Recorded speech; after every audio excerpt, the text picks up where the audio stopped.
मी जिल्हाधिकारी कार्यालयाच्या समोर उपोषणाला बसलेला आहे. तुमचं उपोषणाला बसण्याचं कारण काय आहे? मेन कारण म्हणजे एक तर कॉलेज प्रशासनाने आदित्य फार्मसी कॉलेज कॅम्पस बी हम्म, यांनी आपले मूळ कागदपत्र जे आहेत हम्म, प्रवेश रद्द करू असं म्हणत त्या प्रवेश रद्दच्या नावाखाली 1 वर्ष पूर्ण वाया घालवले आले. हम्म, ज्यावेळेस आम्ही त्यांना म्हणलो की आमचा प्रवेश रद्द करा, हम्म, त्याच वेळेस जर ते प्रवेश आपला रद्द करतात हम्म. तर मी दुसरे ऍडमिशन दुसरीकडे घेतोय.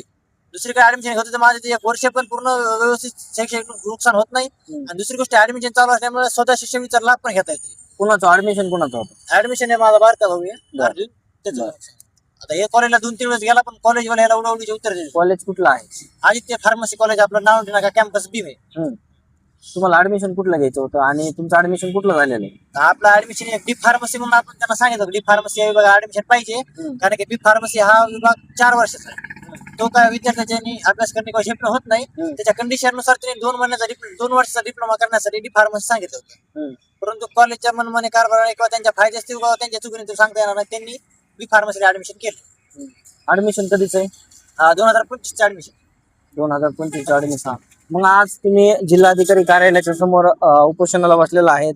मग आज तुमच्या काय मागण्या असणार आहेत? प्रशासनाकडे काय मागण्या असणार आहेत तुमची?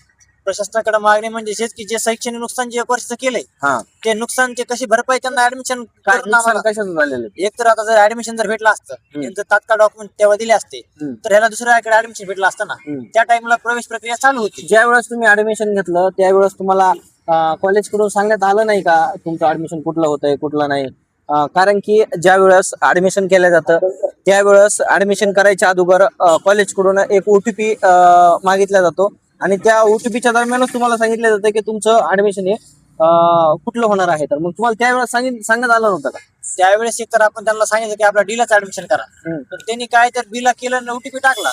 पण त्यावेळेस त्या तुम्हाला डीचं ऍडमिशन पाहिजे होतं, बीचं झालेलं आहे. हा. त्यांनी बीचा ओटीपी टाकला पण त्यात असं मेन्शन नव्हतं की बाबा फक्त फार्मसीला ऍडमिशन आहे म्हणून हे आलं. हम्म. त्या ओटीपी मध्ये होतं की फक्त फार्मसीला आपलं ऍडमिशन आहे. कॉल पण आला कॉलेजचा की फार्मसी. त्यावेळेस ज्या वेळेस तुम्हाला मेसेज आला नंतर तुमच्या लक्षात आला या गोष्टी अशा झालेल्या आहेत, मग त्यावेळेस तुम्ही ह्या गोष्टी कॉलेज मंडळाकडे उचलून धरल्या होत्या का? त्याच वेळेस ठरलं आपण. त्याच वेळेस त्यांना लिगली अर्ज पण दिलता. सर चुकीने कसं काय झालं हम्म. तर त्यांचं म्हणणं की सीईटी सेलने झालं. मग मी खालच्या कॅम्पसला गेलो. मी झालं तर त्याला दुरुस्ती करता येते नाही करता येते त्याच्यामध्ये काय तरतूद आहे का नाही? त्यांना आम्ही तेच म्हणलो होतो किंवा तो बिला झालंय आम्हाला ऍडमिशन आमच्या डीला कन्वर्ट करून द्या, आपल्या कॉलेजला राहू द्या. आम्ही आहे तुमची रेग्युलर फी साठी भरू आणि आमचं शिक्षण चालू ठेवू. पण त्यांनी ते नाही केलं. त्यांनी डायरेक्ट रद्द करू म्हणले. रद्दच्या नावाखाली 6 महिने घालवले. 1 वर्ष व्हायला गेलं. एक तर ऍडमिशन पण भेटलं नाही. दुसरी गोष्ट ऍडमिशन न भेटल्यामुळे ते स्वतः शिष्यवृत्तीपासून वंचित राहिले. मग आता तुमची कॉलेजकडे काय मागणी असणार आहे? कॉलेजकडे मागणी एकच आहे की त्याचं जे नुकसान आहे हम्म. जी शिष्यवृत्ती जशी त्यांच्यामुळे जे नुकसान झाले ते त्यांनी शिष्यवृत्ती कुठतरी फॉर्म भरून किंवा कोणत्या माध्यमातून ती मिळवून द्यावी. शैक्षणिक एक नुकसान जी झालेली आहे, समजा नुकसान जे झालेले त्याची एक भरपाई द्यावी. आणि जे जिल्हाधिकारी आहेत त्यांनी या कॉलेजची सखोल चौकशी करून आणि किती विद्यार्थी अन्याय होती हे चौकशी करून त्यांच्या तात्काळ कारवाई करावी. जिल्हाधिकाऱ्यांनी तुम्हाला काय सांगितलं? तुम्ही ज्या वेळेस जिल्हाधिकाऱ्यांना निवेदन दिलं त्यावेळेस जिल्हाधिकाऱ्यांनी काय सांगितलं तुम्हाला? पहिलं निवेदन मी 11 तारखेला जिल्हाधिकाऱ्यांना दिलं हम्म. की त्याच्यावर जिल्हाधिकारी मिळत आम्ही त्यांच्यावर कारवाई करू. हम्म. त्यांच्याकडे आपण उशी घेतलेली आहे, आपली त्यांची उशी पण आहे की आपण त्यांना दिलंय म्हणून. हम्म.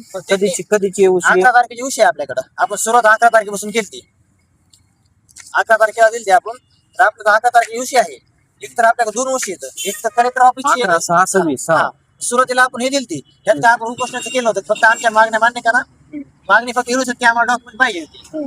त्यावेळी म्हणजे फक्त तुम्ही या पत्राच्या द्वारे कॉलेजकडे मागणी केली होती की आम्हाला जे डॉक्युमेंट्स थांबवण्यात आलेले ते डॉक्युमेंट्स तुम्हाला मिळत यावे. परत करायचे. हम्म.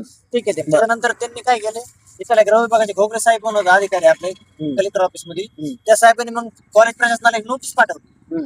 त्या नोटीसची पण आपल्याकडे प्रिंट आहे. त्यांनी ती रिसिव्ह पण केली आणि त्याच्या सिग्नेचर पण केली. ती रिसिव्ह आहे.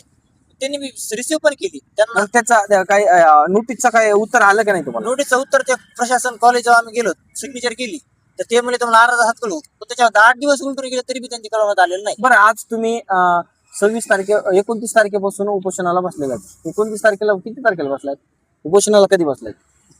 29/6ला. 29/6 पासून तुम्ही उपोषणाला बसलाय. आज तुमचा उपोषणाचा दुसरा दिवस आहे.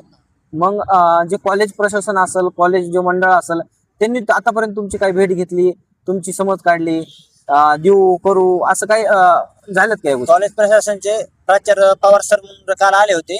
पण ते आले होते त्यांचं किंवा टीसी देण्याबाबत चालते ते.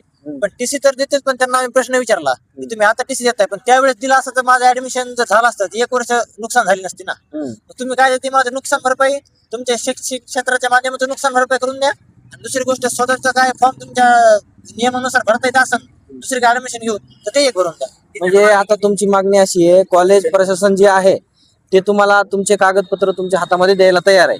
मात्र तुमची जी नुकसान झाली आहे ह्या वर्षामधले जे शैक्षणिक नुकसान झालेले आहे, ती नुकसान भरपाई करून देण्यात यावी असं तुमची मागणी. नुकसान आर्थिक आणि शैक्षणिक झालेली हा. आता या 2 वर्षाचे नुकसान होते. तर तुम्ही आता जिल्हाधिकारी हे निवेदन दिलेलं आहे त्याच्यात ही मान्य केलेली आहे का? हा, हे मान्य केलं, सविस्तर मानलेलं आहे हा. आपण. पहिल्या अर्जात पण मानलं होतं आणि यात पण मानले. बरं, काय सांगतात जिल्हाधिकारी, काय सांगतात तुम्हाला, किती दिवसामध्ये होईल, काय कसं सांगितलं? जिल्हाधिकारी तर आपल्या गृह विभागातून त्यांना पहिली नोटीस कॉलेजला गेली, तर त्या नोटीसचा त्यांनी काहीच रिप्लाय दिलेला नाही, फक्त रिसिव्ह नाही. आता काय सांगितलं? आता तुम्ही आता ते तर मागचा विषय झाला, पण आता तुम्हाला काय सांगण्यात आलंय?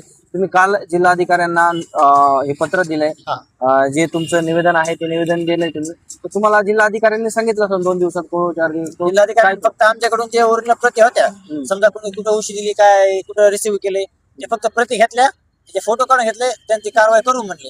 त्याच्यानंतर आणखीन कारवाईचा कोणता त्याचं दिसत नाही काही केलेलं. 2 दिवस होत आले, तर कालपासून उपोषण चालू आहे, आणखीन काय प्रतिक्रिया नाही. भैया, काय नाव आहे तुझं? अर्जुन चक्रे नाव आहे माझं. बर, उपोषणाला कधीपासून बसलेलं आहे? काल सकाळपासून बसले.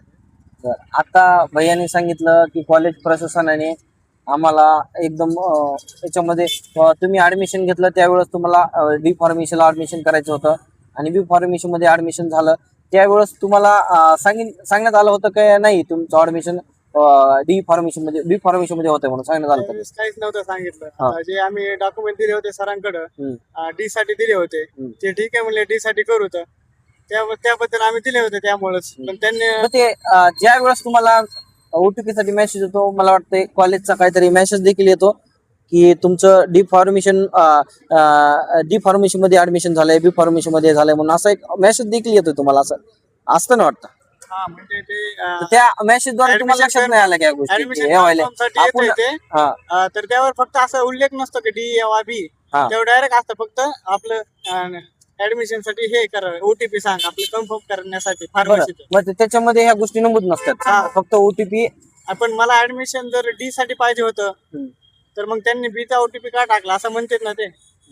मग माझं ऍडमिशन मला पाहिजे होतं डी साठी, मग बी चा ओटीपी तर टाकतात. ते आज तुम्हाला जे तुमचे टीसी असतील, तुमचे जे बी डॉक्युमेंट्स असतील ते तुम्हाला आज द्यायला तयार आहेत कॉलेज? आता टीसी घेऊन आता मी जे आतापर्यंत मागत होतो टीसी तोपर्यंत नाही दिला. ज्यावेळेस माझ्यावर ही वेळ आली त्याच वेळ का द्यायला आले ते टीसी? आधी का नाही जमलं त्यांना? गेल्या वर्षी जर दिलं असतं तर माझं 1 वर्ष पण नसतं गेलं, माझी असा त्रास पण नसता झाला मला. कॉलेजवर वारंवार मी किती चक्कर मारले कॉलेजला, भरपूर चक्कर. तुम्हाला काय वाटतं गेल्या वर्षी त्यांनी टीसी का नसेल दिला? तुमचे जे कागदपत्र आहेत का नसेल दिले तुम्हाला? त्यांनी आता तुमचं जे ऍडमिशन तुम्ही घेतलेलं होतं ते त्यावेळेस रद्द करण्यात आलं का ते कंटिन्यू मध्ये ठेवण्यात आलं? आणि ऍडमिशन जे आहे ते रद्द करण्यात आलं का कंटिन्यू मध्ये ठेवलं? त्यांना आम्ही सांगितलं, एक तर आम्ही मॅडम कडे गेलो होतो आदित्य सारडा मॅडम कडे, त्यांना म्हणलं मॅडम असा असा प्रॉब्लेम झालाय. त्यांनी मान्य पण केलं की कॉलेज कडून झालंय, आणि मग त्यांना तसं मान्य केल्याच्या नंतर त्यांना म्हणलं मॅम माझं ऍडमिशन एक तर डी फॉर्मला करून टाका, नाहीतर कॅन्सल करून टाका. मॅम म्हणले आता डी फॉर्मला तर होत नाही, कॅन्सल करू. त्यावेळेस कॅन्सल करा म्हणलं होतं, तर मॅम म्हणलं परवा दिवशी ये, तुझे डॉक्युमेंट वगैरे घेऊन जा. परवा दिवशी गेलो, तर असंच मग त्या दिवसापासून कॉलेजवाल्यांनी मी वारंवार चक्कर मारल्या, माझ्याकडून अर्ज लिहून घेतले 3 ते 4 आज वेळा. पूर्ण 1 वर्षाचा कालावधी गेलेला भाई याच्यामध्ये. त्या कालावधीमध्ये मी कमीत कमी 8 वेळेस 3-4 वेळेस कॉलेजला अर्ज लिहून दिला की माझे डॉक्युमेंट द्या मला वापस. तर सर नुसते पवार सर म्हणून दीपक पवार आहे तिथले, त्यांनी प्रिन्सिपलनी मला वारंवार नुसतं फक्त असं म्हणले की मॅडम नाहीत, कधी सर कधी नाहीत, मी कधी सुट्टीवर आहे अशी कारण सांगत टाळाटाळ केली. आता असं पण माझं वर्ष गेलं होतं, तरी पण मी वारंवार 100 चक्रा मारून सुद्धा त्यांनी केलं नाही. आता हे 2रं वर्ष चालू होते, अजून पण आता ऍडमिशन घ्यायचं चालू आहे प्रोसेस. त्यावेळेस मी गेलो, पण अजून पण काय त्यांचं आलेलं नव्हतं. तर असंच कारण सांगत होते, नंतर देऊ, उद्या देऊ, नंतर देऊ, मॅडम नाहीत, सर नाहीत, हेच कारण सांगत आले. मग मी विचारलं नेमकं प्रॉब्लेम काय आहे, तर ते प्रॉब्लेम सुद्धा नाही सांगायला तयार. ते पवार सर म्हणणे की आम्ही म्हणलं सर प्रॉब्लेम तर सांगा ना, डॉक्युमेंट द्यायला काय आहे?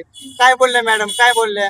तर ते सर म्हणे की आमच्या लेवलचं बोलणं झालंय, तर लेवलचं बोलणं झालं म्हणजे कोणासोबत झालं? मॅम सोबत लेवलचं आमच्या लेवलचं बोलणं झालं. आम्ही विचारलं काय लेवलचं तुमच्याकडे बोलणं झालं ते तर सांगा आम्हाला, म्हणजे आमचे डॉक्युमेंट मिळणार की नाही. नंतर देऊ मॅडम नाहीत असे कारण सांगत त्यांनी माझं 1 वर्ष घेतलंय, आता हे 2रं वर्ष पण चाललंय. मग त्यामुळे माझ्यावर वेळ आली, आतापर्यंत काय दिलं तर नाही. आता काय होतंय काय नाही, पुढची भूमिका काय असणार आहे तुमची? आता जोपर्यंत जर मिळत नाही माझं तोपर्यंत मी तर काय हलणार नाही. काल इतक्या पावसात बसलो मी, तो काल दिवसभर बीड मध्ये पाऊस होता, त्या पावसात मी इथंच बसलेलो होतो. आता इथून पुढे बी पाऊस येऊ काय बी मी इथंच बसणार आहे. जोपर्यंत माझ्या अटी जे आहेत ते मान्य करत नाही कॉलेज, तोपर्यंत मी इथून हलणार नाही. जर काय झालं यावेळी कॉलेज व प्रशासन जिम्मेदार राहील.